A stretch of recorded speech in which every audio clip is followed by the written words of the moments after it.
So, in case you didn't hear, Virginia has had a racist and likely a rapist problem in the highest circles of government.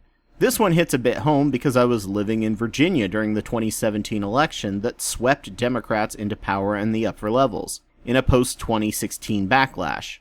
A picture from Governor Ralph Northam's yearbook page showing one person in blackface and one person in a Klan robe appeared on an alt-right site earlier this year. At first, he immediately apologized, and then when he was supposed to apologize formally, he backtracked saying it wasn't him, but admitted to blackface back during the 80s in a Michael Jackson moonwalk contest in the most culturally insensitive and tone-deaf way, and would have moonwalked right there if his wife hadn't stopped him, oblivious to just how insensitive blackface of any kind was to blacks. Pressure came for him to step down and let his lieutenant governor, Justin Fairfax, to take over. But then the same website posted the idea that Fairfax raped a woman. He hit back claiming it was Northam's people who were spreading this and the Washington Post. But then the woman came out and gave a fuller detail, and then another woman came out against him. He still denies it and refuses to step down. So now, like we wanted with Kavanaugh, there's an investigation going on, which will drag on for the rest of the year. Then, not long after, Mark Herring, the Virginia Attorney General and third in line for the governorship, came out saying he too wore blackface at a party in college and gave an actually nuanced and what appeared to be heartfelt apology for his actions. So they should all step down, right? Well, it's more complicated than that. Virginia is now stuck in the trolley car problems of ethics. Virginia has for decades now been gerrymandered beyond hope, such that in 2017, Democrats won by 55% of the vote, but lost the House of Delegates with only 49% of the seats. If they give power to the GOP in the state, which already has an imbalance in power, thanks to deliberate gerrymandering, unethical policies in their eyes will be enacted. Northam is now waiting to see if there's an investigation and a backlash into Fairfax, as rape, an act of active violence, is worse than making light of the oppression much further ago in the past. Mark Herring becoming governor means the House of Delegates gets to pick the next AG, and that will certainly be a Republican. Add to it that they have an election this year to pick the new House of Delegates. That will decide redistricting in 2020, and if the GOP gains any more power, they will get to gerrymander again for the next decade. But will the governor and lieutenant governor not stepping down impact the elections? All three of them could drive out the vote, saying that they would resign if Democrats take the House of Delegates this year and make their case. This would ensure that gerrymandering gets corrected. The Democrats aren't super soured by the whole tragedy, and prepare new replacements for a platform to run for governor in 2021. But I doubt that will happen. They will all want to hang on to their power, which to many is still better than another decade of gerrymandering. Strategic resignations would be the best method, where, say, Fairfax or Northam resign, and there can be a fall lieutenant governor election, and then once elected, the governor can step down. But that doesn't look like it's likely to happen unless the Fairfax findings are completed soon, and enough pressure is put on him to resign. Northam's wife was just in hot water recently now, handing out cotton to black kids, and telling them to imagine picking that all day.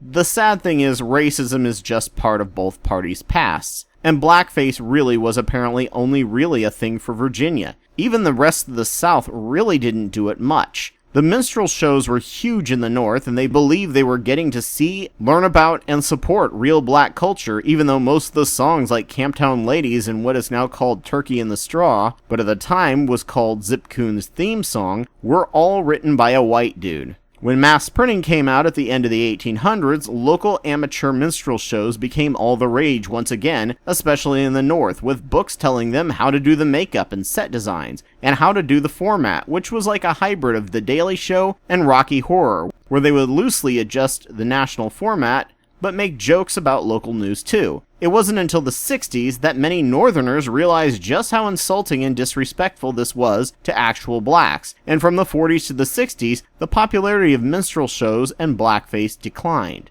Virginia was a weird mesh of North and South, with the inherent racism of the South, with a metropolitanism of the North, and the minstrel show actually had a legacy of being used to raise money to rebuild Virginia colleges in the South after the Civil War.